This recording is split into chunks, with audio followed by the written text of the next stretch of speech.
అనగనగనగనగనగనగనగ ఒక ఊర్లో అంట ఒక చిన్న కుగ్రామం ఉండేనంట. అందులో రామయ్య అనే రైతు కుటుంబం ఉండేనంట. వాళ్ళ పాపను స్కూల్కి పంపిద్దామనేసి రంగంపేట అన్న స్కూల్లో పంపించిండంట. పంపిస్తే అక్కడేమో ఫస్ట్ వాళ్ళు వరంగల్లో చదువుకున్నారంట. చదివిన తర్వాత మళ్ళీ రంగంపేటలో స్కూల్లో పంపిస్తే చదువు సరిగ్గా చెప్పడం రాలేదంట. ఆ సార్లు చెప్పడం ఈ అమ్మాయికి నచ్చలేదట పాపకి. అయితే నేను కూడా 4 మైళ్ళ దూరంలో స్కూల్కి ఇంత దూరం వెళ్ళి చదవడము, వాళ్ళ అక్క వాళ్ళ అన్నయ్యతోటి పోయి చదువుకుందామని అనుకుంటుందంట.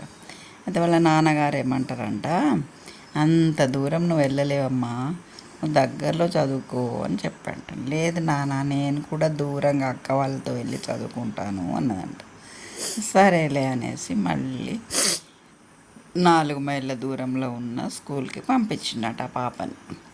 అలా అలా అలా అలా 4th నుండి 7th వరకు చదివిందంట. చదివితే వాళ్ళ స్కూల్లో ఫ్రెండ్స్ అయిందంట అమ్మాయికి. ఫ్రెండ్స్ అయినప్పుడు ఒకరోజు టిఫిన్ బాక్స్ తీసుకెళ్ళలేదట అమ్మాయి. తీసుకెళ్ళకపోతే వాళ్ళ ఫ్రెండ్ అన్నదంట, మా ఇంటికి రావే తినేసి వద్దాము అన్నదంట. అప్పుడు లేదు లేదు, నాకు అలవాటే, నేను ఇంటికి వెళ్ళిన తర్వాత తింటాను అన్నదంట. లేదు, మా ఇల్లు చూసినట్టు కూడా ఉంటుంది కదా, రా అని చెప్పిందంట. అప్పుడు సరేలే అని వెళ్ళిందంట. వెళ్తే వాళ్ళ మమ్మీ అంట, ఆ పాప వాళ్ళ ఫ్రెండ్ వాళ్ళ మమ్మీ ఈ పాపను చూసి, ఎందుకు తీసుకొచ్చావు నువ్వు అన్నట్టు చూసిందంట. అయ్యో, మా ఫ్రెండ్ పిలిస్తేనే కదా నేను వచ్చాను, వీళ్ళ మమ్మీకి నేను ఇష్టం లేదేమో అనుకున్నదంట.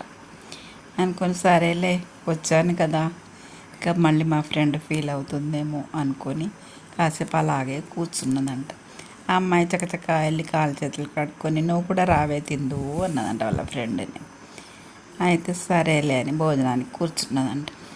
అయితే వాళ్ళ ఫ్రెండు ఈ అమ్మాయి పక్కన కూర్చోకుండా లోపలికి వెళ్ళిపోయిందట. వాళ్ళ మమ్మీ ఏమో వసారా ఉంటుంది అప్పుడు దొరలకి, ఆ వసారాలో కూర్చోబెట్టి పని వాళ్ళకి కూర్చోబెట్టినట్టు కూర్చోబెట్టి అన్నము కూర పెట్టిందంట. ఆ టమాటా కూర చూస్తేనేమో వాళ్ళ ఇంట్లో వండి వాళ్ళ మమ్మీ పెట్టినట్టు లేదంట ఈ పాపకి. ఇదేందో కూర అదోలా ఉంది ఏంటి అనేసి ఆ పాప ఫీల్ అయిందంట.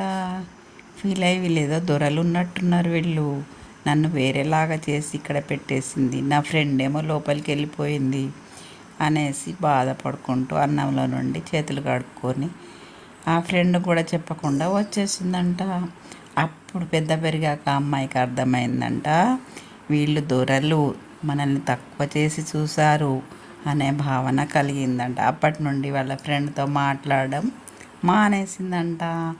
అప్పటికి ఇప్పటికీ ఆలోచన వచ్చినప్పుడల్లా అమ్మాయికి బాధ అనిపిస్తుందంట.